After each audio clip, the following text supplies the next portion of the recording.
something that you guys can It's very mild. It's very tender. Go check him out at Cork and Fork. Good morning, I'm Kelly at Anstead's Tobacco Company, and this is Chris. And today we're going to be giving you a quick demonstration on how to roll a premium hand-rolled cigar.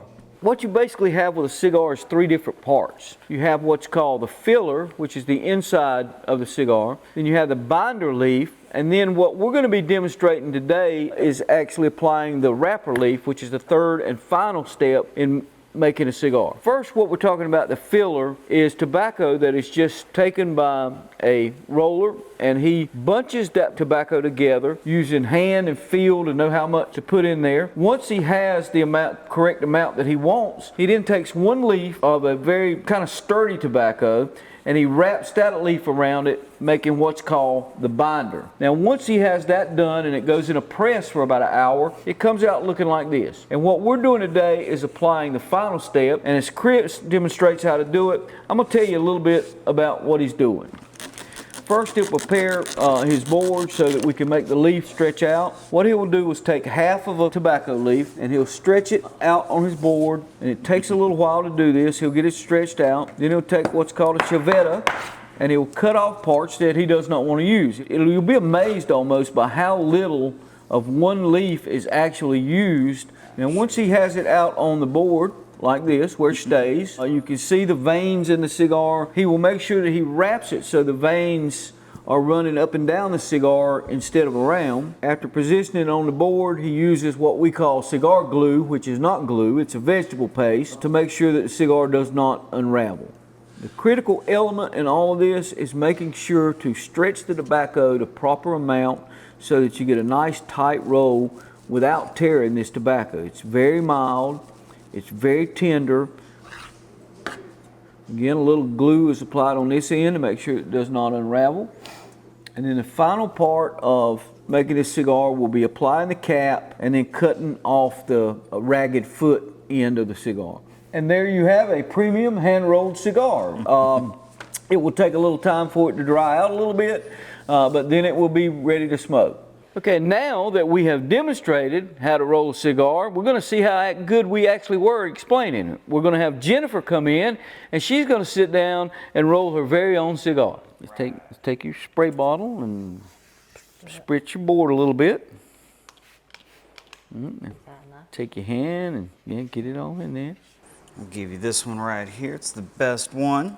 Oh, thank you. Okay, let's do it. We got to make sure that This part. the veins on the leaf are up. That way when they get pressed into the cigar, we get a nice smooth finish on the outside.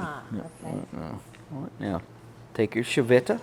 And luckily these aren't sharp at all, so you don't have to worry about cutting yourself. You're just going to Straight press across. and then straight across. And we're going to come right over to the other side, just a little bit off this end, so we'll come right on the inside of this vein right here. And then we'll just straight across. And if there's a little bit still attached, you can kind of use that as kind of like a straight edge cutter and just come straight across it. Then we're going to pretty up the top and pretty up the bottom. So on the top, we don't want to lose a whole lot of tobacco, so we're just going to come maybe an 1/8 inch off that top and just follow that line all the way across. That way we get a nice crisp line going across. Slowly follow that curve all the way around. Yeah, just clip that off, that'll be fine. Perfect. All right, and then for the bottom part, we're gonna do almost like a crescent shape going all the way across, peaking. Instead of peaking in the middle, it's gonna peak somewhere in this area right here. With your wrapper leaf, you'll probably start right there and you'll probably peak the arc about right there. Okay.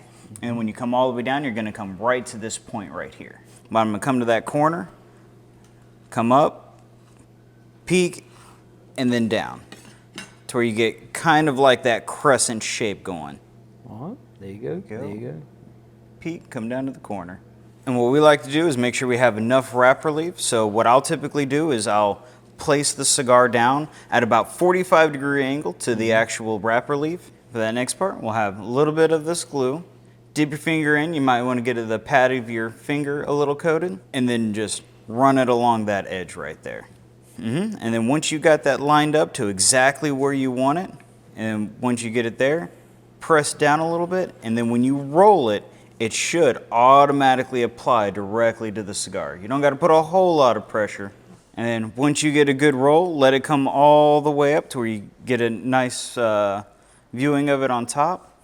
And sometimes if it's still a little wrinkly up top, what we'll do is we'll lift it up just barely and then stretch it ever so slightly. And that's the difficult part, because if you stretch it too much, it's going to cause a tear. There you go, right there, and then place it back down. And then with those 2 fingers, roll it forward and kind of use your fingers as kind of like a little person and walk it backwards. And then once you hit a vein, like right there, when it comes right up to it, go to 3 fingers and kind of rock it back and forth on top of it.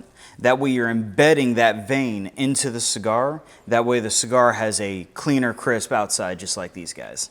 So use a little pressure to kind of roll that in there. And then once you think you got it, roll a little forward. And if you notice a little more wrinkles on the wrapper leaf, do that same technique of lifting the cigar a little bit, stretching it out just a little bit. There you go. And then roll it forward. And then once it gets to the cap right here and it starts to lift up, we're going to stop right there, and then we're going to cut it again. Roll back just a little bit to where the head of the cap makes that leaf flat on the table. We're going to be coming, so maybe 1/4 of an inch off it. Yeah, she don't so have we don't have a whole lot. So we're actually going to get you some spare wrapper leaf to make that cap. And then on all this excess wrapper leaf that we have right here, we're going to put a little bit more glue on there. Sweet. And once we got that down, we're just going to roll it all the way across and finish her up. We're going to get a little bit of extra wrapper leaf for you, because we didn't quite cover that end right there. The best way to do it is to cover it up. Fold that just like that. Perfect. Perfect. Now fold that. Now fold that in. There you go. You don't even see it anymore. There you go. Now, I made it pretty. So I'm going to give you a little piece right there, and we're going to be cutting the cap right out in this little section right here. Yeah. So you're going to take a little bit of that glue, touch mine up a little bit. And put it on here. Yep. Yep. Stretch it out. Then you're going to take the cap cutter, center it up on there, push, and then give it a couple turns to really cut the leaf under it. And then when you put it down, yep. you just kind of peel it off to one of the sides. There we go. There you go. Pull it up. There you go. Sweet. Now just like that, and just push it down on each side, stretching it a little bit. You have rolled a cigar. Look at that. And now we need to cut off the foot. Bring it forward. There you go. Right there. Oh, right there. Yep. And then just mash Just it. push down. Ta-da! Woo! That was so much fun. And we'll put that in a little bag for you, and you can take it home. Because you've rolled a cigar. Thanks, guys. That was so much fun. And if you want to check out Chris rolling live and in person, go check him out at Cork and Fork. Cork and Fork, April 24th. See you guys next time.